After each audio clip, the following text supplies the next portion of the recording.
please, listen to me. The Archbishop Lazarus, he led us down here to find the lost prince. The bastard led us into a trap. Now everyone is dead, killed by a demon he called the Butcher. Avenge us! Find this Butcher and slay him, so that our souls may finally rest. And it was around this time that 10-year-old Nick promptly shot himself.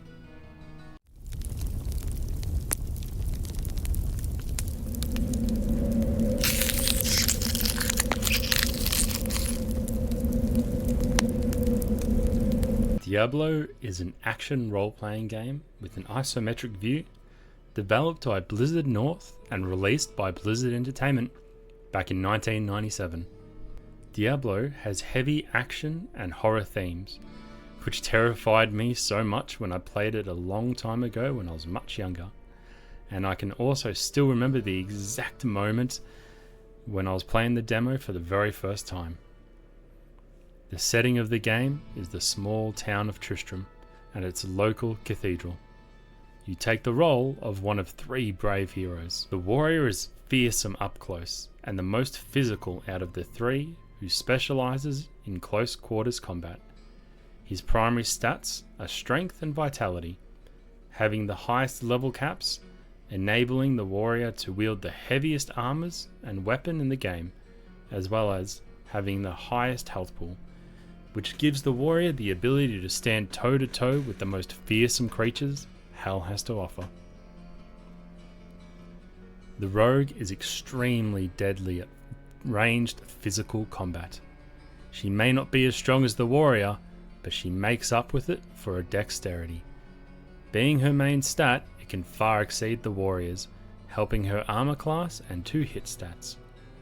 The rogue is able to dispatch monsters from range with ease, able to fire her bow faster than the warrior can, and her affinity with magic is also higher than that of the warrior's, allowing her to use magic as part of her arsenal.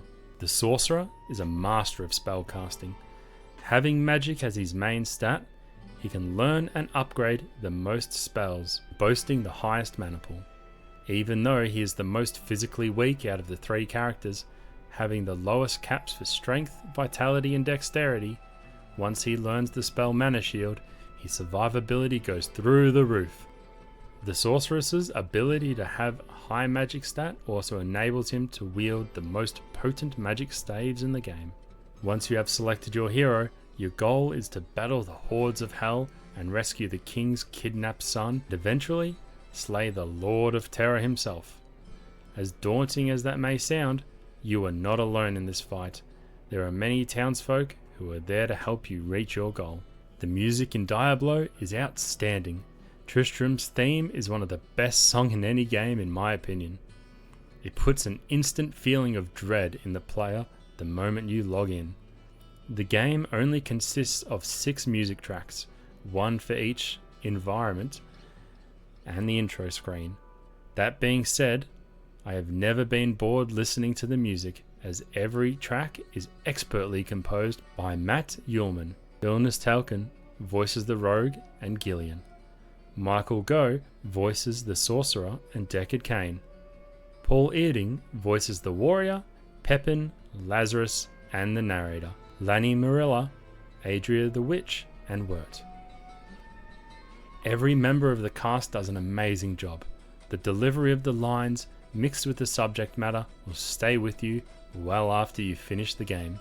Pepin the healer is the town's medicine man. He sells the player potions and elixirs, as well as heals any wounds free of charge. Because of Pepin's knowledge of the human body and healing, he is able to warn us of the dangers that the demon's weapons can do to a person. Gillian is the barmaid at the Tavern of the Rising Sun. She spends the game tending to her sickly grandmother, but is happy to help you by sharing anything she may know about what's happening. Wirt, the peg-legged boy, is a youth who hangs around outside of town.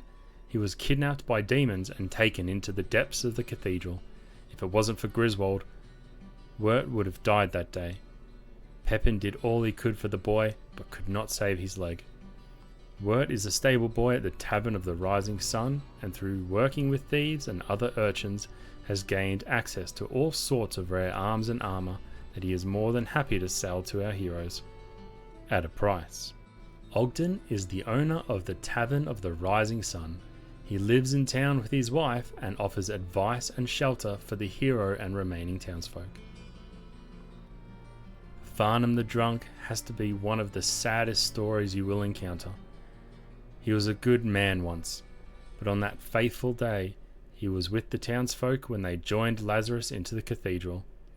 Farnham and the other members of the party were riled up so they couldn't think straight and lured into the lair of the butcher.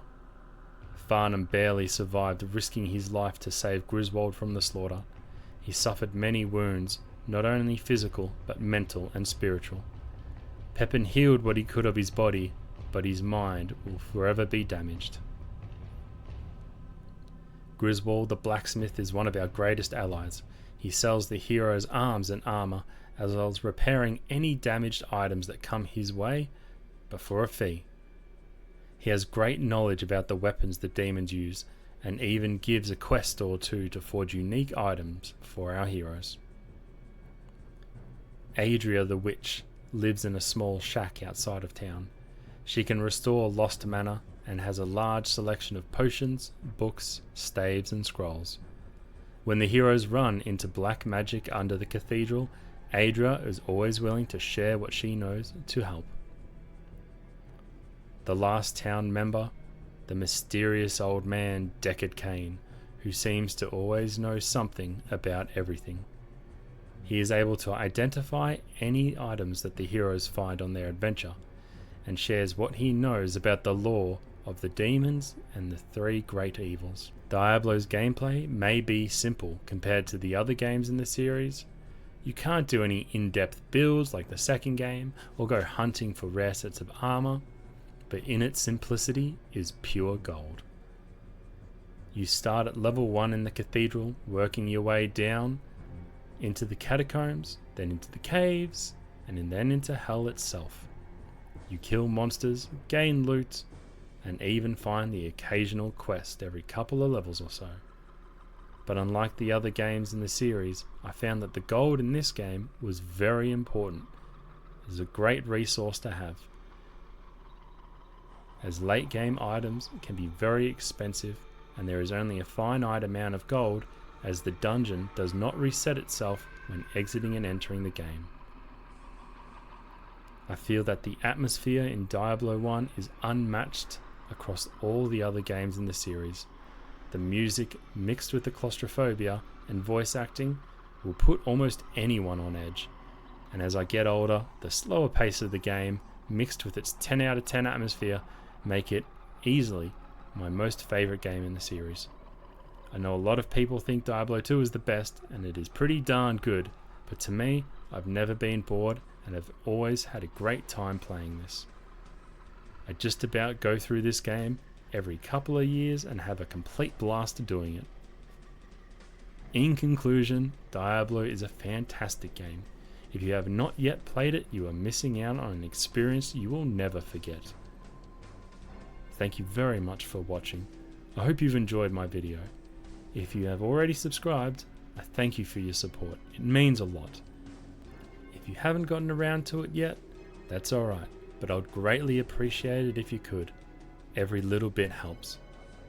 I'll see you in the next one. Take care.